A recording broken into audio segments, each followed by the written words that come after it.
Abby, this is Abby Matt Reads. Today is my August wrap up. I'm doing it very late. I'm only just starting to catch up with all my videos. In August I read 7 books. 2 of them were for the Thrillerathon. I would have been able to read more for the Thrillerathon, but poor Spencer was ill. He had a lot of complications with his Crohn's and he needed a lot of attention from me, which was fine. I don't mind that.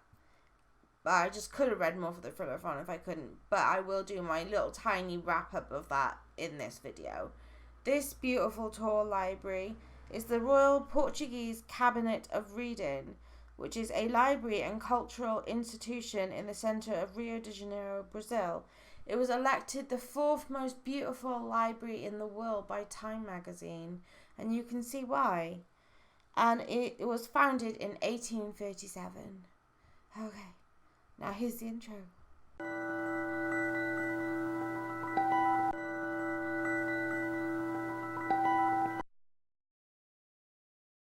The first 3 books I finished in August were all audiobooks, and the first was Thinking About It Only Makes It Worse and Other Lessons from Modern Life by David Mitchell. David Mitchell isn't that popular in the US, but in Britain he is really well known for being very funny. He starred in a show here called Peep Show, and now does a lot of kind of like panel shows and little kind of ranty episodes. He also has his own column in The Guardian, which is a kind of left-wing newspaper here in the UK that I quite like. And this is a collection of some of his columns in The Guardian where he basically rants about things. Now, David Mitchell is known for his rants. They are notorious, and he is so funny when he does them. You cannot deny the kind of logic behind everything he says, and it gives you a big new perspective on every topic he talks about. He talks about corrupt bankers, history exams, sexist football pundits, anything that was in the news. It is built from a few years worth of columns, and I just love the fact that you could think one thing about another, but the way he puts across his opinion on the topic can actually sway you into thinking he's right. I truly believe he has some kind of scary kind of psychic power that can make absolutely everybody just come around to his opinion being the right opinion, whilst at the same time laughing a lot. The only thing I did not like about this book was that I listened to audiobooks late at night to help me sleep, and this book made me think too much about political and social ideas, and that is not what you want last thing at night, which is the only reason I took a star off it and gave it 4 out of 5 stars. The second audiobook I finished in August is James Acaster's Classic Scrapes by James Acaster. James Acaster is another comedian that Americans might never have heard of, but he is very funny. He's not actually that famous and that popular in the UK, but among the people that do love him, we just love him hard. He's a kind of off-the-wall kind of guy. I listen to a lot of comedians' books because, like I've said before, I am obsessed with finding out what makes people, what drives them to want to make strangers laugh in a room by themselves. It sounds like the most terrifying thing you could possibly do, and yet some people want to do it for a living. They love it so much, and they're not always the most confident of people either. But James Acaster is a very, very funny, kind of off-the-wall, kind of crazy kind of comedian, and this is not his autobiography.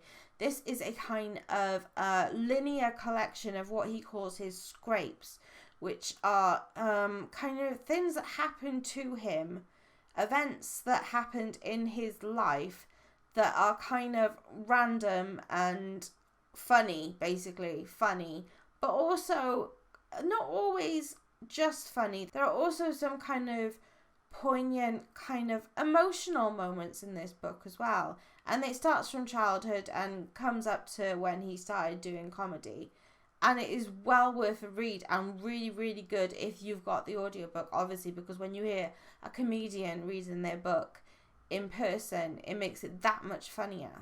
All the scrapes in this book are true, and whilst they are believable, like you do believe that these things happened, they seem like too many amazing anecdotes for one person to collect in their lifetime. James Acaster says that if he stopped to think now and then, these kind of things wouldn't happen to him, but I'm glad he never stops to think, because these things that happen to him are really entertaining. James is a free spirit and really loves another comedian I love, Dave Gorman.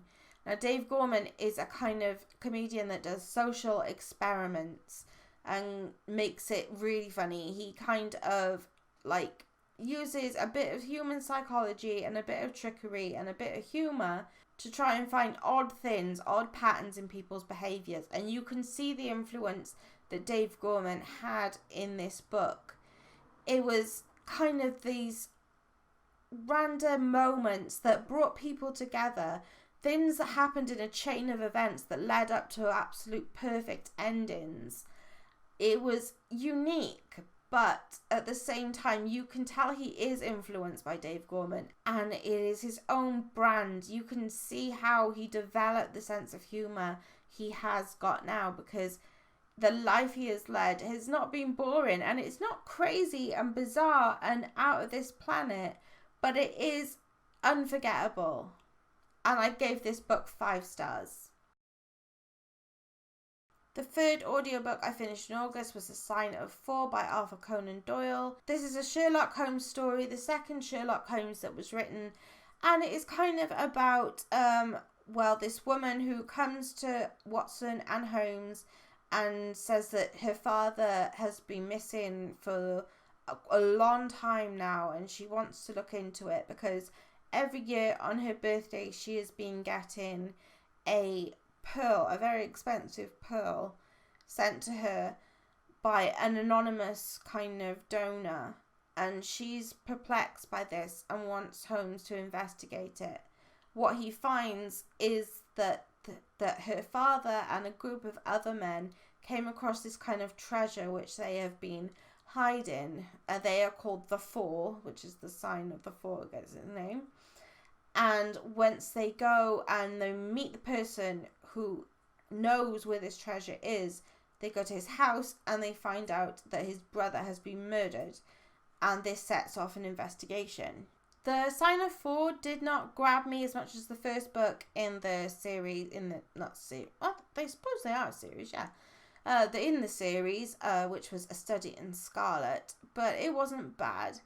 I wanted more from it, but what I got, I will accept. I have, like Olivia from Olivia's Catastrophe, I have downloaded the entire works of Sherlock Holmes, well, the works of Arthur Conan Doyle, but the entire collection of Sherlock Holmes books from Audible, and I'm slowly making my way through them.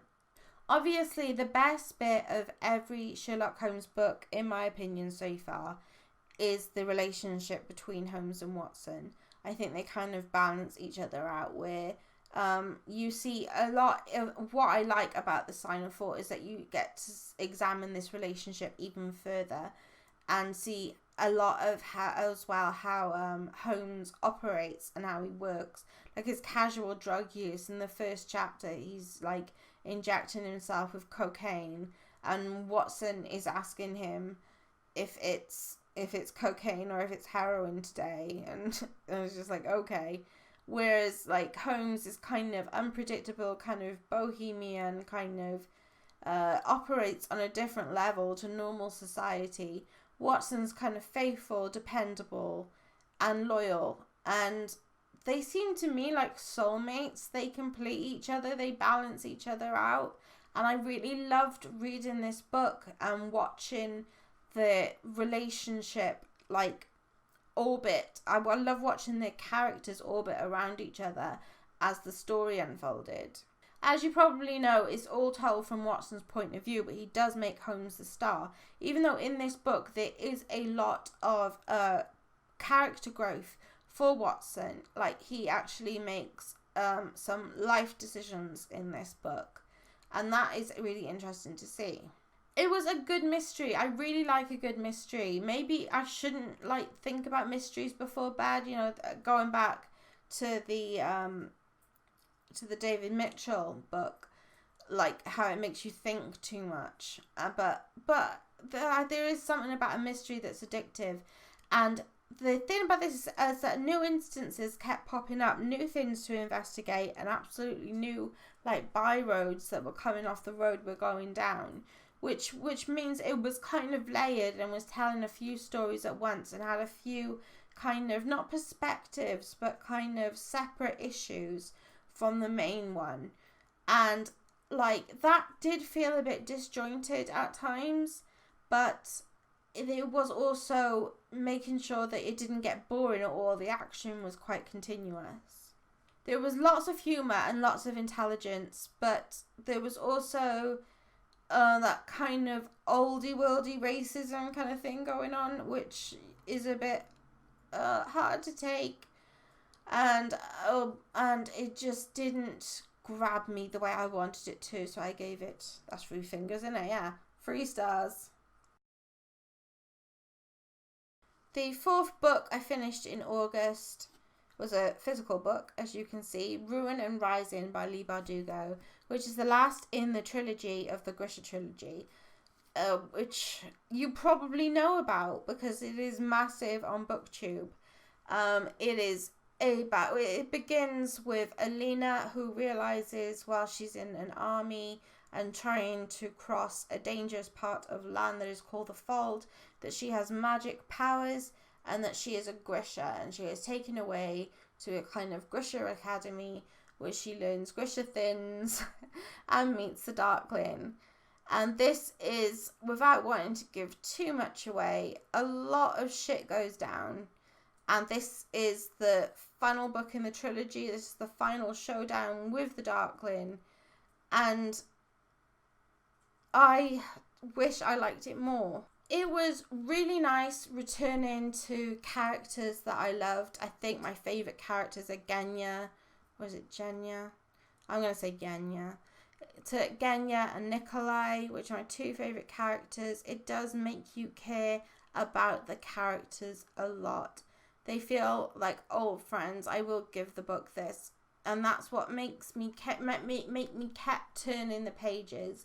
Even though sometimes I wasn't happy with what was going on with maybe the narrative or the plot, I gave a damn about the characters, even the bad ones. What I didn't like was that I seemed to have either forgotten a lot of characters from the other books, or they were new characters that just weren't introduced properly, but there were a lot of names in this that I didn't recognise, and I was very confused, and I thought that they did not actually need to be there, and they didn't need to be kind of treated in the same respect as the major characters like Alina and Mal and Nikolai and Genya and all of those characters. I just don't think they had a place, because all they did was confuse me.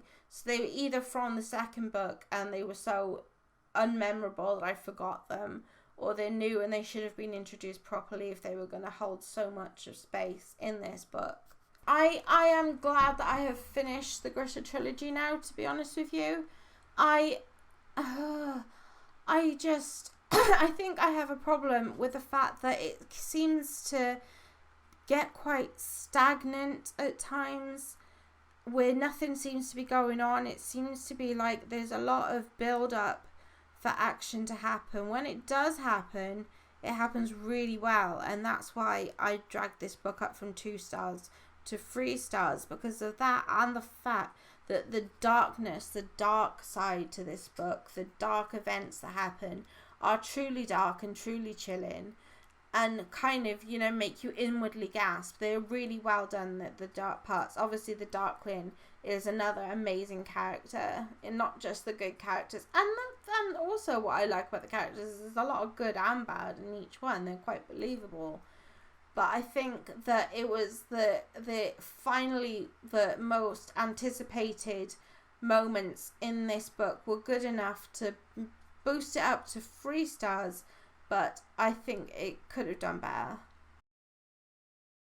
the 5th book I finished in August was Only Ever Yours by Louise O'Neill. And this was for the Booktube ReReadathon 2019, hosted by Alex Black.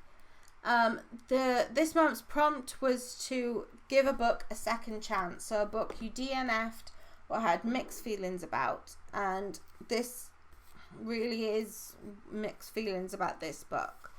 It's basically about a girl called Frida who is living in this kind of dystopian world where girls are brought up in this kind of institution which puts a lot of emphasis on beauty and being thin and being fashionable and most of all getting the right man at the end. It's a kind of school where they learn how to be the perfect wives. And they're sorted into kind of wives and concubines. And then they're married off to men who basically either want them for sex or want them for children, to have sons. Because girls aren't being born as much and it is up to the girls to be there for the men. It's supposed to be a kind of feminist kind of story, but like when she wrote The Surface Break, she didn't get it quite right. And it was a struggle to read. This book could have been a lot better it's this dystopian world.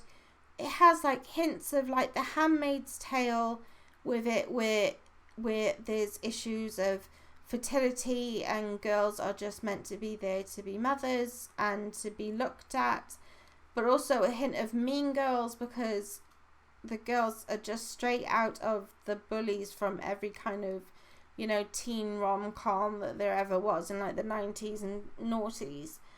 And it glamorizes eating disorders and an unreal expectation of beauty that makes you feel, or gave me kind of anxiety anyway, and I didn't appreciate it in this book. So if you are like if you are triggered but easily by things to do with eating disorders, you shouldn't really read this book.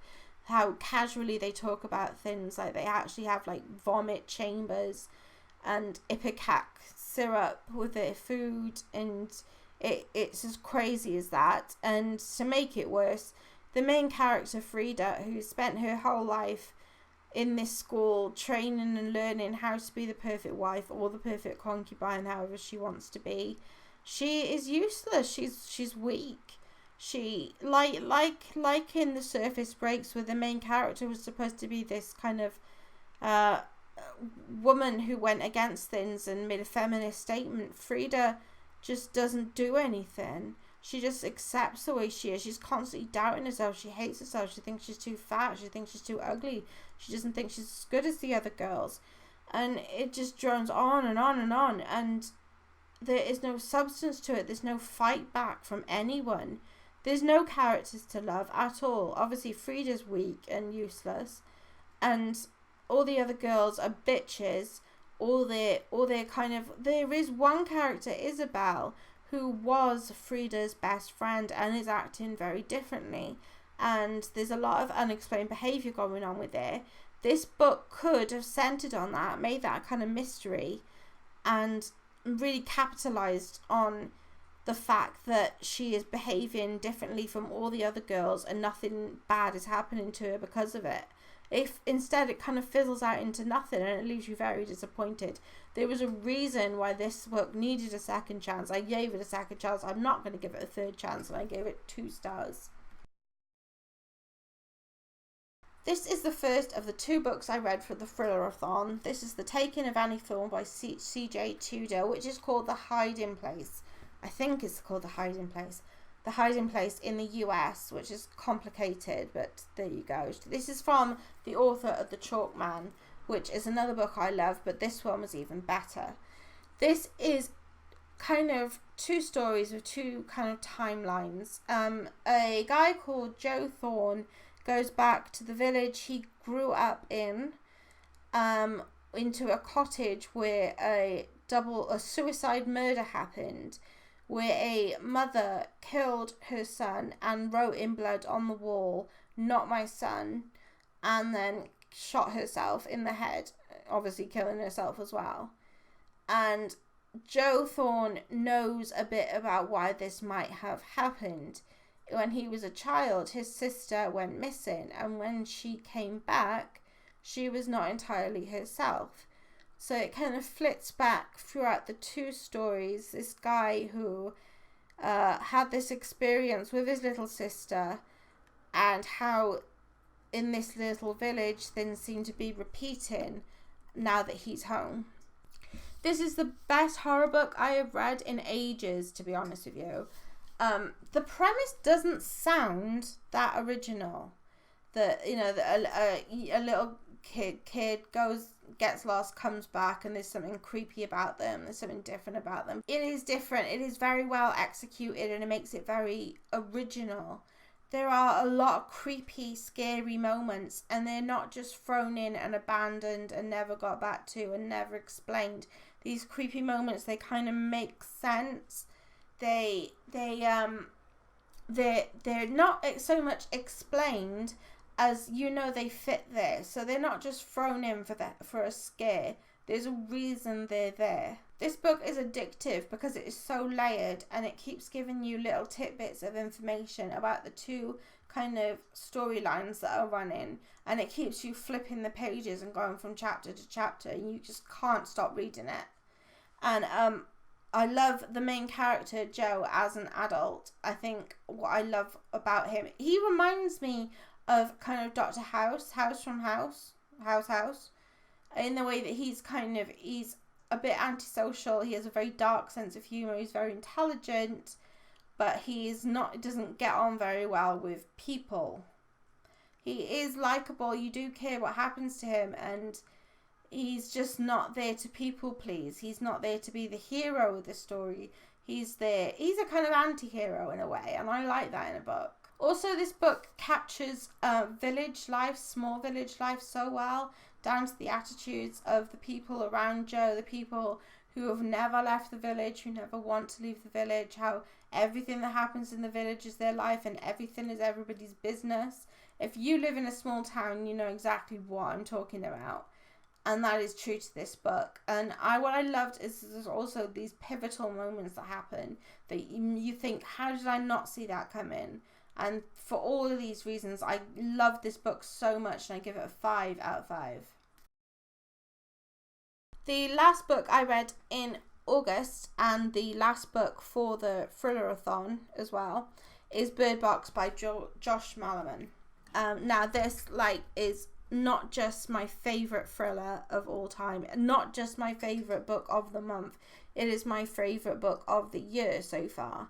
It was absolutely brilliant, and if you don't know what it's about, because a lot of people have watched the film, I do not think the film does the book justice, but it is about a kind of apocalyptic world where people are going mad because they see something.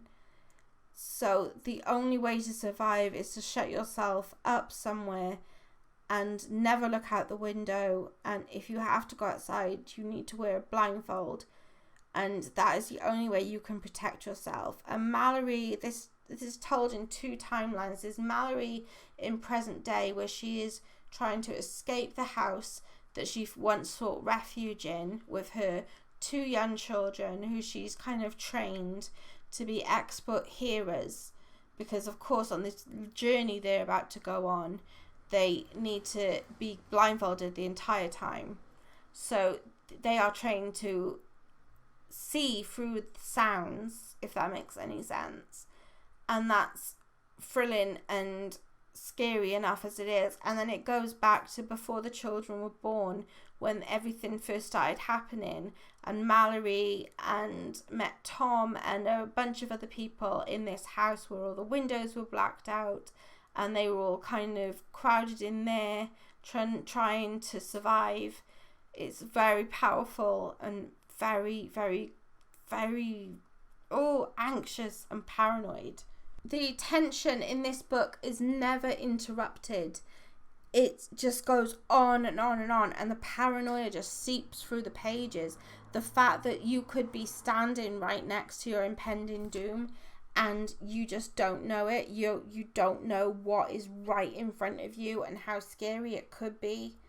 It's, got me. It doesn't just rely on scares though. There's a lot of psychology involved, psychology of the senses, like how we rely on them, what happens when one is taken away, how we can develop our other senses to overcome the loss of the one that has been taken away. There's a lot of character growth in this story of when they're in the house, of people coming together in this kind of camaraderie, and strangers at first and making bonds and things. And it really feels like it could be an account of something that truly happens. Obviously it's very outlandish and obviously not going to happen, but it feels as though if it did happen, this is exactly how it would happen. It's very clever, it's very creepy, it's very kind of unsettling, and I urge you to read it if you haven't read it, even if you've watched the film. And if you've watched the film and you didn't like it, the book is better, and I gave it 5 out of 5 stars. Well, that is the end of my August wrap up. Thank you so much for watching.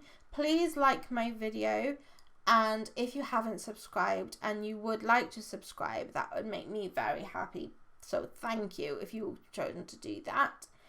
You can find me on Twitter at AbbieMattReads. I have a Facebook page at facebook.com/AbbieMattReads. That is it for me now. Thank you for watching. Bye.